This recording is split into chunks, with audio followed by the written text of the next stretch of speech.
Aaron Carl. One boring day, Aaron saw a strange woman in the park. Nakita niya itong nakahiga sa isang bench. She said her name was Jana, and she had a diamond ring on her finger. She was engaged, ngunit nawawala raw ang fiancé nito. Lumuwas pa raw ito sa Maynila upang hanapin ang nobyo nito. Lingid dito ay napagpasyahan niyang hanapin ang nawawalang nobyo nito. Habang hinahanap niya ang fiancé nito, ay dinamayan niya ito sa kalungkutan nito.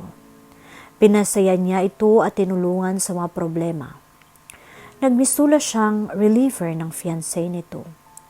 Animo, superhero siya nito. Kapalit niyon ay maraming bagay ang natutuhan niya mula rito. Nasanay na siya nakasama ito. He was happy being with her almost every day. Pero hanggang kailan niya madarama ang kaligayahang iyon. My love, my hero, my heart, Ingrid. Huwag niyo pong kalimutan mag-subscribe sa aking channel at i-click po ang notification bell para lagi po kayong updated sa aking mga bagong upload na tiyak na ating takikiligan. Panaginip, tumango siya. Sa panaginip ko, tinawagan daw ako ni John at sinundo niya ako rito. Ipinakilala niya raw ako sa mga magulang niya at sinabi niyang magpapakasal na kami. Nagalit ang mga magulang niya. Panaginip lang yun. Pwedeng mangyari yun sa totoong buhay. Naisip ko na baka kaya hindi pa rin ako binabalikan ni John ay dahil natatakot siyang itakwil siya ng mga magulang niya ng dahil sa akin. Maintindihan ko siya kung ganoon ang dahilan kung bakit hindi pa siya nagpapakita sa akin. Mahirap ang sitwasyon niya, pero umaasa pa rin ako na mananaig ang pagmamahal niya sa akin at tutuparin niya ang pangako niya. John Sanchez. Napapalatak sa isip ni Aaron. Napakakumo ng pangalan at apelyido ng nawawalang fiancé ni Jana. Hindi niya alam kung paano sisimulang hanapin ito kung ang tanging alam pa lamang niya ay ang pangalan nitong napaka-common. Hindi niya alam kung magbibigay pa ng ibang impormasyon si Jana tungkol dito. May mga pagkakataong sadyang iniiwasan nito ang mga tanong niya tungkol sa nobyo nito. Kailangan niya ng larawan ni John. Kahit iyon na lang ang makuha niya mula kay Jana. Gagawin niya ang lahat upang mahanap ang lalaki. Siya mismo ang mag-iimbestiga sa kinaroroonan at kalagayan ng lalaking iyon. At kung bakit hindi pa nito binabalikan ng babaeng inalok nito ng kasal. What have you been doing these days, iho? Tanong ng kanyang mama nang papuntahin siya nito sa matchmaking agency na minamanage nito. Humingi ako ng 2-week leave pero hindi ka man nag-out of the country o kahit out of town. Anong pinagkakaabalahan mo? Ngumiti siya. Nothing much.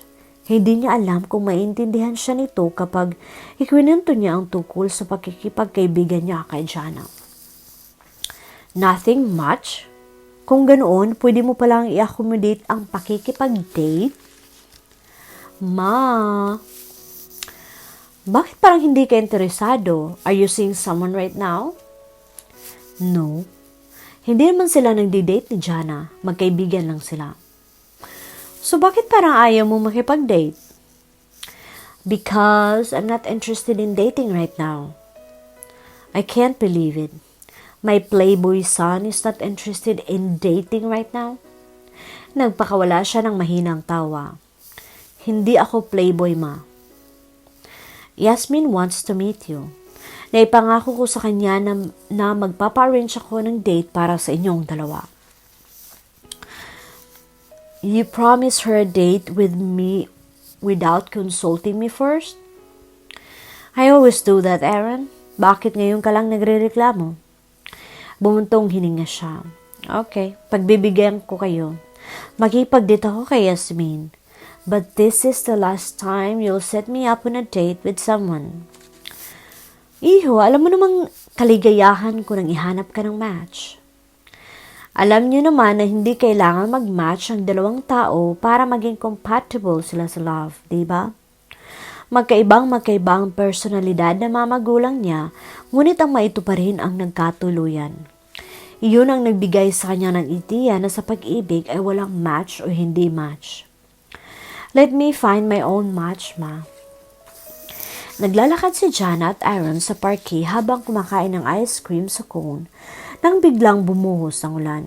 Tumakbo sila at sumilong sa ilalim ng isang matandang puno. Bigla tila hindi na makatawa pa si Jana. Okay ka lang, Jana? Puna sa kanya ni Aaron.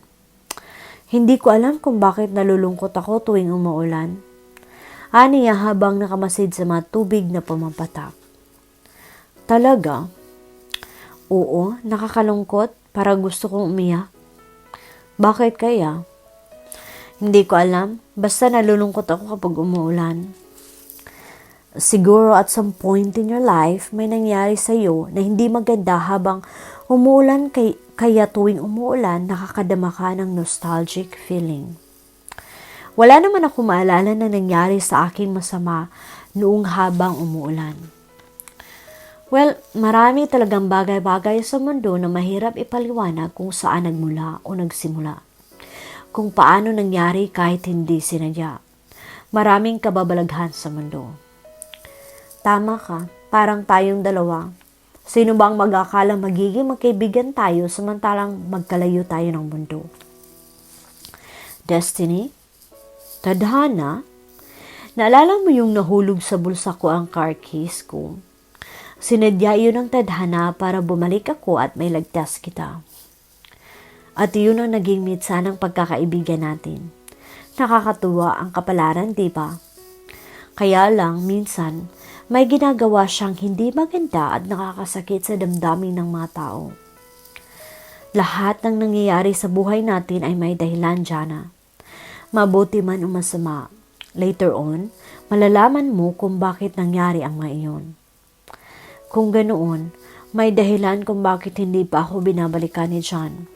Ayaw pa ng tadhana na magkita uli kami. Tumango ito. Malalaman mo rin later kung bakit. Bakit ngumingiti ka riyan? Tanong ni Aaron kay Jana. Ipinipinta nito ang mukha niya habang nakaupo siya sa sofa. Wala lang. Masama bang umiti? Baka pinagkakatuwaan mo na ang mukha ko riyan, ha? Tumawa ito. Hindi, Masyado ka lang kasing gwapo. Baka kako hindi ko mabigyan ng hustisya ang kagwapuhan mo sa painting na ginagawa ko. Ngumiti siya. Ngiti naman siya, nasabihan lang na gwapo. Matagal ko nang alam na gwapo ako. Yabang, pero nito sabay ingos. Gwapo rin ba si John? Nawala ang pagkakangiti nito. Gwapo rin, kasing tangkad ka ba siya? Mas matangkad ka. Kasing kulay ko ba siya? Sasamantalay na niya ang pagtatanong nito. Kayo manggi ang kulay niya. Ilang taon na siya? 32. Nabanggit ba niya sa'yo kung saan siya sa Manila nakatira? Bakit parang interesado ka sa kanya? Mabilis siyang nakaisip ng dahilan.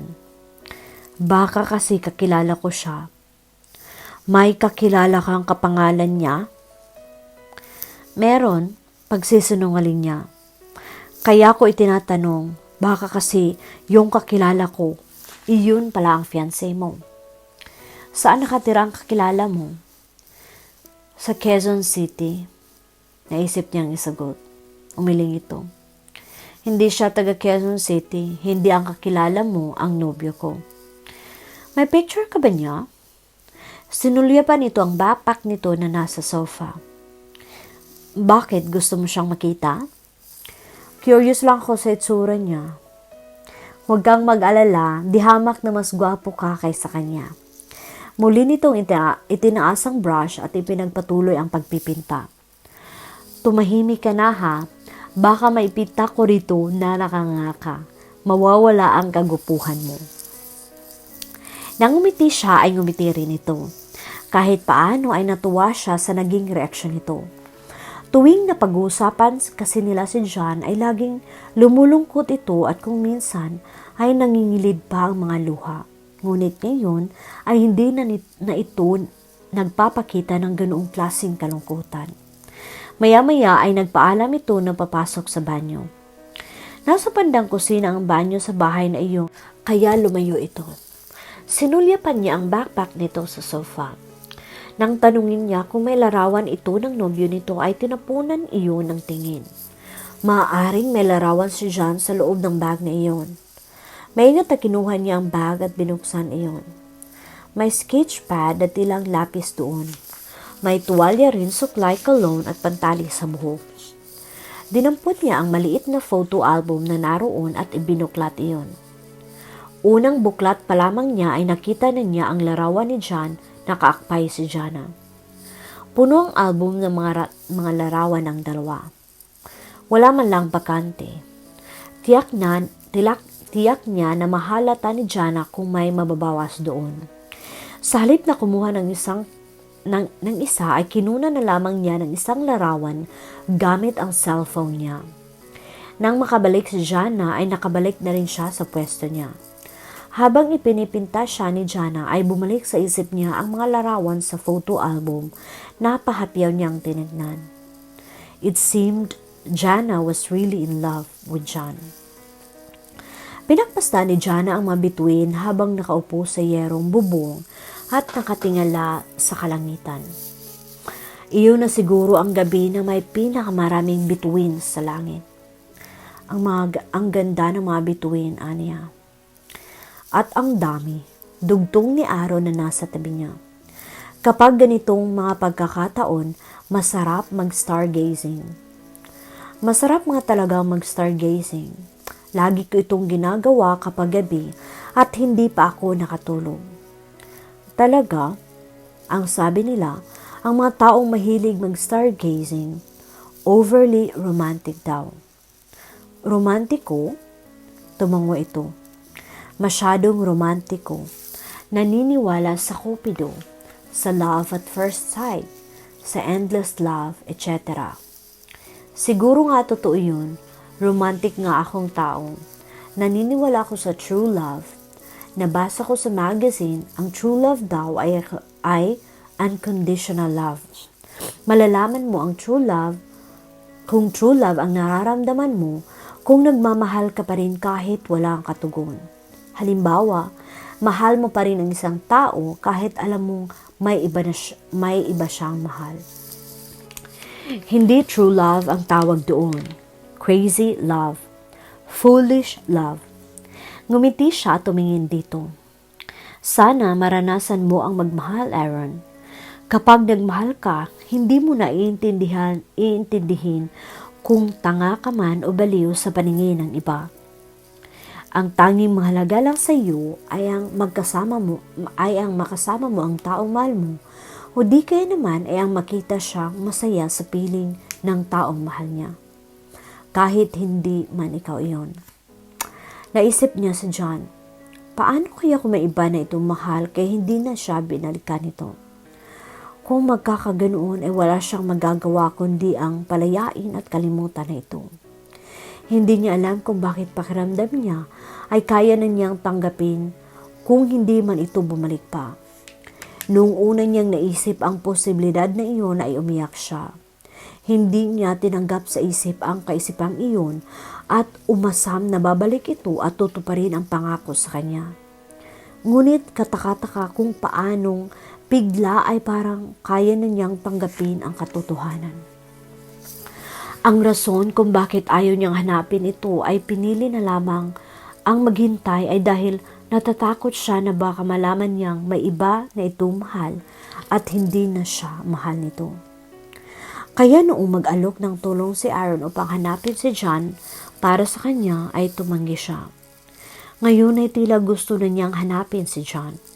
Kung malalaman niyang may iba na itong mahal, ay pipilitin niyang tanggapin iyon at hayaan niya itong lumigaya sa taong mahal nito. Inaapoy ng lagnat si Jana. Masakit ang katawan niya at tila hindi niya kayang bumangon. Ubos na ang gamot sa medicine cabinet ng kanyang ninang. Hindi niya alam kung anong gagawin niya. Mag-isa lamang siya sa bahay. Tanging si Butchoy ang kasama niya. Naisip niya si Aaron. Pero ang sabi nito sa kanya kahapon ay hindi sila magkikita sa araw na iyon dahil may mahalaga raw itong gagawin. Sa pagkakaalam niya ay babalik nito sa trabaho. Makakaabala siya rito kung tatawagan niya ito. Tiniis na lamang niya ang nararamdaman. Ilang minuto pa ang nakalipas nang biglang tumunog ang kanyang cellphone. Si Aaron ang tumatawag. Hello? Hello, Jana, bati nito. Bakit napatawag ka? Tanong niya sa nanginginig na tinig. Bakit parang garalgal ang boses mo? Kasi nilalagnat ako, parang may trangkaso ko. May trangkaso ka? Uminom ka na ba ng gamot? Hindi pa, wala kasing gamot eh. Ano? Bakit hindi mo ako tinawagan? Kasi baka makaabala ko sa iyo. Hindi ba sabi ko sa iyo kapag may kailangan ka, tawagan mo lang ako? Sa kabila ng nararamdaman ay napangiti siya. Halata kasi sa tinig nito na nag-aalala ito sa kanya. Na parang isang superhero? Na-imagine niya na napangiti rin ito sa sinabi niya. Yeah, parang isang superhero. Pupunta na ako dyan ngayon, ibibili kita ng gamot. Wala na ito sa linya ay hindi pa rin maalis ang ngiti niya. Mabuti na lamang at nakilala niya si Aaron. Napakabait nito sa kanya. Kahit bago pa lamang silang magkaibigan ay marami na itong naibigay at nagawa para sa kanya. Ramdam niya ang pagpapahalaga nito sa kanya bilang isang kaibigan. Naging masaya siya mula nang makilala niya ito. Ilang saglit pa ay dumating na ito. May dala itong lugaw na binili nito sa isang fast food, mga prutas at mga gamot para sa trangkaso. Pinakain mo na siya nito ng kaunting lugaw bago pininom ng gamot. Mamaya ipagluluto kita ng pagkain. Huwag ka na munang tumayo riyan.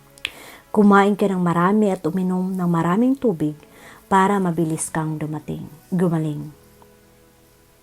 Opo, Dok. Nakangiting sabi niya. Ngumiti ito sa kahinaplos ang kanyang buhok. Magpagaling ka kaagad ha. Bakit ang bait-bait mo sa akin? Naisip niyang itanong dito. Hindi kasi niya maintindihan kung bakit pinag-aaksihan siya nito ng panahon. Kung bakit kinaibigan nito ang isang tulad niya. Dahil feeling superhero ako. Natawa siya. Siguro nga ay sadyang matulungin lamang ito sa nangangailangang tulad niya. Baka naawa lang ito sa kanya dahil mag-isa lamang siya at may problema pa siya sa pag-ibig. 3 araw na inalagaan ni Jana si Aaron. Bumuti na ang pakiramdam niya sa 4 araw.